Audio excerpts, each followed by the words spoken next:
Want to learn how to make and decorate the most delicious Thanksgiving cookies that you'll love? I'm Allison with Simple Fantastic Kitchen. Today I'm with my mom, also known as Gaga to her grandkids, and Gaga will be sharing all the secrets of these cookies. This is a recipe from your grandmother, my mother-in-law. Uh-huh. It's a wonderful recipe. It is. These are the best sugar cookies I've ever had in my life. So I think we start with the mixed dry ingredients. So it's 5 cups of flour, I believe.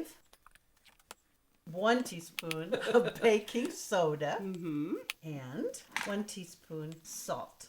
And mix them together. And we're done with step 1.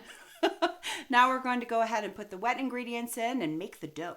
So we're going to start with 1 cup of shortening goes in there.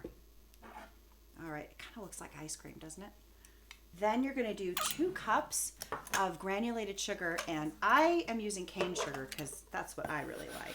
Next up, we're going to cream it until it's sort of light and fluffy and creamy, and you see what light and fluffy looks like. Now, you get it started again, and then you're going to beat in the eggs. Yes, 2 eggs, 1 teaspoon of vanilla, and then 1 cup of sour cream.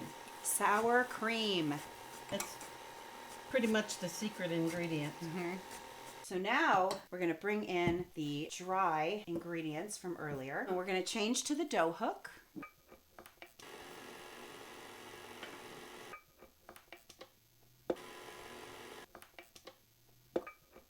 We're going to put it into a Tupperware, any kind of storage. You could just keep it in this mixing bowl if you wanted to, put a little cling wrap over it, and then you put it in the fridge. 3 hours minimum to get it nice and chilled, but we like to leave it in overnight because it's lovely, and then you have 2 days of really fun activity of making these cookies.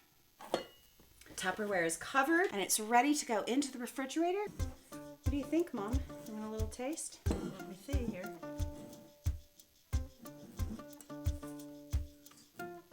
Very good. It's ridiculous. It's so good. Pardon me. Oh, please.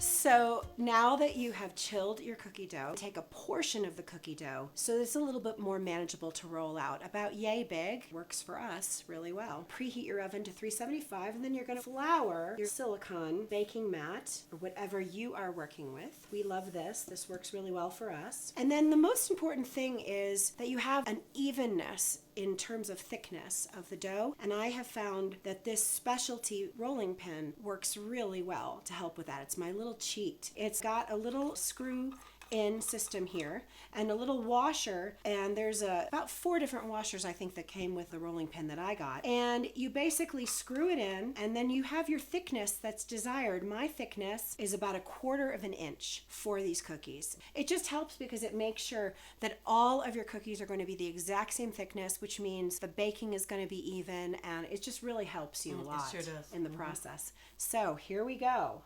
All right. I may have to order one for myself. Oh, I think you might. I'll put a link down below for the one that I got. So flour this dough. Just coat it in flour. Flour your rolling pin. And flour the rolling pin. Listen to the expert. She knows best. You want to do the honors? She loves to do this with her dough. That's how it's done. Now we roll it. Oh, and it's just so smooth. Let's talk about our turkey cookie cutters. I recently bought the top one so that I could have one of my own because the bottom one belongs to my mom. She purchased it in 1968 and used it to make cookies for the very first Thanksgiving that she hosted at the first house she and my dad ever owned. This turkey cookie cutter is very special. It's a turkey. It looks kind of strange if you'll see the one that my daughter bought. It looks skinny. Yeah. It looks a little bit like a Roadrunner to me. But then when it bakes, it usually looks perfect. Right? We'll but see. this is the magical cookie cutter. Why don't you do the first one, Mom? Okay. Wiggle it a little bit. Beautiful.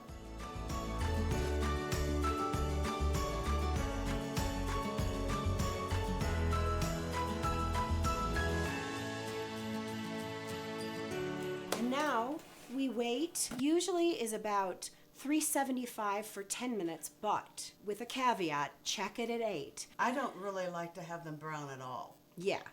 That's the thing, because they keep cooking after they have come out. They're still cooking inside. If you really love that very soft texture, you know. Be cooked, but not Right, brown. Not brown. So you'll see what they look like when they come out.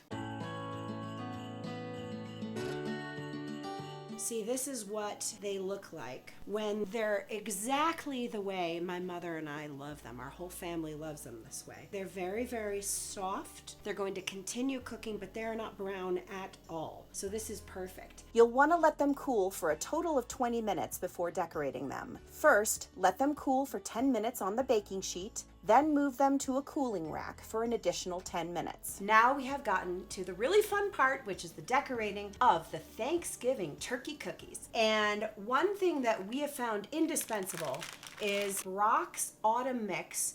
Do you want to tell everybody about this? The Autumn Mix has 3 different kinds of candy corn. It has a pumpkin, and it has the original candy corn, and then one with brown, and that's what we use for the feathers of the turkey.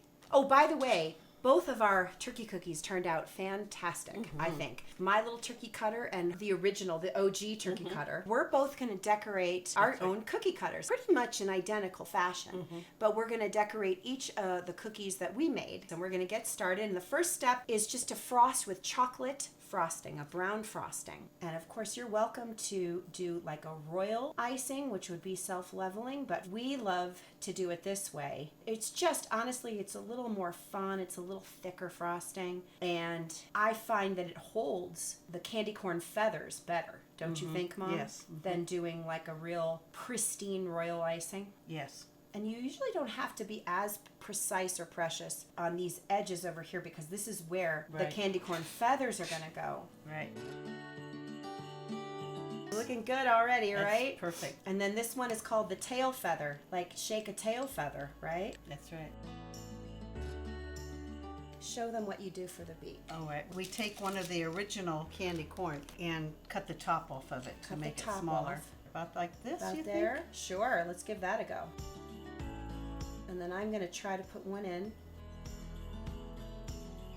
The next, we have these little candy eyeballs here. They are so cute. I'll put a link in the description to where you can buy them, pick some up, just stick it in. I love it! Oh my gosh, I love it so That is much. so funny. It is so cute. You could stop here if you wanted to. It would be a very, very successful cookie. But we're not going to stop there. Because we're going to be writing the names of our guests for our Thanksgiving dinner directly onto the cookie. So I want to make sure it's a nice, smooth surface to write onto. And Very then, nice. do you feel that you would just leave these out, or would you chill them in the No, refrigerator? they're just out. Just out, and they will sort They'll of harden. dry. They will harden.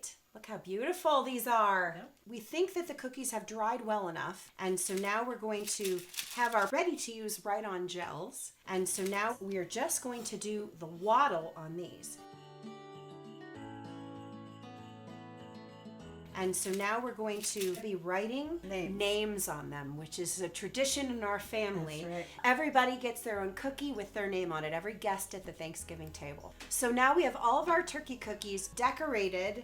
We just have to let them all dry. If you're preparing this, would you let them sit out overnight? Oh, yes. For Thanksgiving, it would be done the day before anyway. Right. And then you put it on the plate, and then it's perfect. And it's all perfect. First of all, I cannot believe how absolutely adorable these turned out. And then in the center, that one just says gobble gobble. You can put whatever you want. Tea day, turkey day. You can put the year of the Thanksgiving. Anything you want. We love gobble gobble. That's our favorite. That's sort of the extra cookie in case someone brings a guest, There you actually. go. That's the way to do it. And sometimes we'll also make extra cookies like this one here that doesn't have any writing on it, but it is so cute just as is. And you know, if you weren't sure exactly who is coming to your Thanksgiving event, or if you're going to an event, this is an excellent way to do it. Just bring a plate full of the plain. The plain are not plain.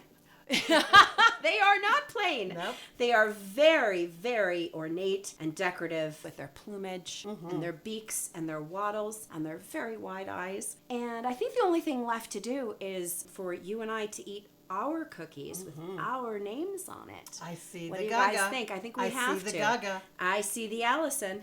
Cheers. We did it. Cheers. Oh my gosh, here we go. It's so good. Very good. And you know what? The candy corn really brings out the flavor. I mean, it's really, really, really gorgeous. You can still see my name, but you won't in a second. Happy Thanksgiving. Happy Thanksgiving, everybody. The full recipe is in the description below. The products used are in the description as well. For more recipes, kitchen product reviews, cooking how-tos, and culinary travel to fun destinations, subscribe to Simple Fantastic Kitchen.